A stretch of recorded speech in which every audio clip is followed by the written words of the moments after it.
Happy birthday!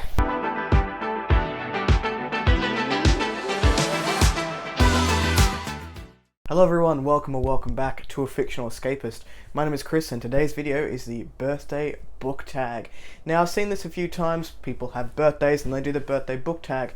Most recently I saw this one on Elliot Brooks' channel when her husband Sean did it. Now, I'm going to do this with a twist. I'm going to do this as a purely indie fantasy edition.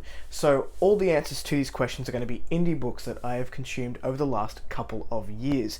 Jumping in to the questions. Question number 1, Birthday Cake, a book with a plot that seems cliche, but you adore it anyway.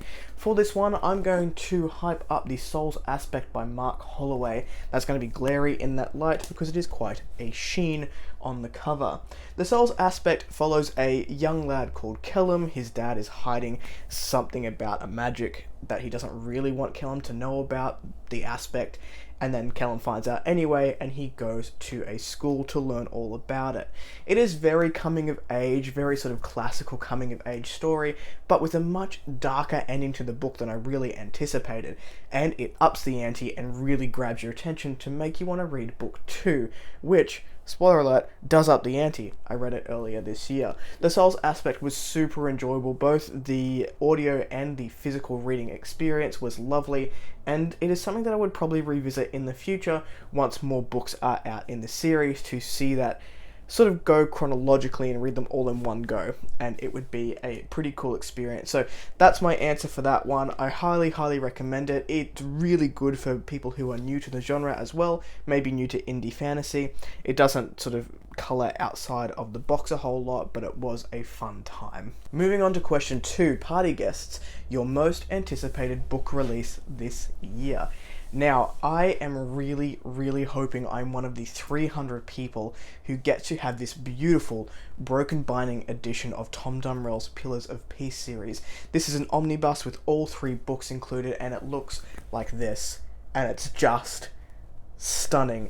I have not bought from the broken binding before because shipping to Australia from the UK sucks, but I will pay to get this here if it is something that I am lucky enough to get in. There's only 300 copies of this book, and I'm really looking forward to nabbing one of these omnibus editions. Fingers crossed, everyone. If you could cross your fingers for me and not get them before me, that would be fantastic. Question number 3, birthday presents, a book that surprised you with how much you loved it. Now, reading a lot of indie fantasy this year, there are so many gems out there which are yet to be discovered by a larger fantasy reading audience. So I'm going to put 2 answers into this question. The first one is Marauder by L.L. McCrae. This is what I would class as high adventure fantasy. We've got dragons, we've got airships, we've got sky pirates, we've got shifters, and we've got a magic system which is quite subtle but really blossoms in later books. This has got some of the best world building for a book one in a series that I have read thus far, and it's 400 pages. But we travel by airship, so we get to see a lot of different countries, a lot of different species, a lot of different cultures within one book, and as a world building sucker, I love that. This series really took me by surprise. I've now read book 2 and 3 when they were not on my radar for 2022 at all, but I can't get enough. Unfortunately for me, I've only got 1 more book that has been released in this series so far, with another 2 on the go. My next answer for this is going to be Zeke the Rising. This is by Naomi King. The author is so talented. They are a tattoo artist, they're a graphic designer, they did their own cover art, they sing, they act, they write books. It's amazing. This book was so enjoyable. We have a competition for the first sort of half of the book. We get to know our characters really well. All the characters sort of challenge societal norms in one way, and it was such a refreshing and enjoyable read. I consumed this book very quickly, and it was one that I will definitely read again in the future, which is not something I say all that often. So I had such a good time, and I really, if you like sort of fun fantasy, also there are some dark themes in this book, do check your trigger warnings. Naomi King does put the trigger warning list on her website and also on the inside of the hardback. So do check those out before you read it. There are some excellent graphic horror elements in this book. It just was an all-rounder enjoyable time. So I do recommend people go and pick that one up. Question 4, the Happy Birthday Song. A book that certainly deserved all the hype it got. For me, this has to be The Sword of Kaigan. Now, I did not read The Sword of Kaigan purposefully for a year or two after it came out because people loved it and there was a massive hype train for this book, and I was like, what if I hate it? I don't know. So I sat back until the hype died down a little bit, and then I picked it up earlier this year, and it deserved the hype that it got. Absolutely. This is an Asian-inspired military, almost fantasy. There are military aspects to it. The world building was cool, the magic system was cool, the characters were phenomenal, and it just was an all-round good time, and I really enjoyed it. If you are sitting on the fence for Sword of Kaigan for those reasons, then I highly recommend it. I went the audio route, and it was excellent. Question number 5, Happy Music, a book with some very beautiful and truly memorable prose. For this one, I'm going to shout out Fangs of War by E.J. Doble. Now, this book took me a little while to read because it felt quite dense in the prose, but that prose was beautiful.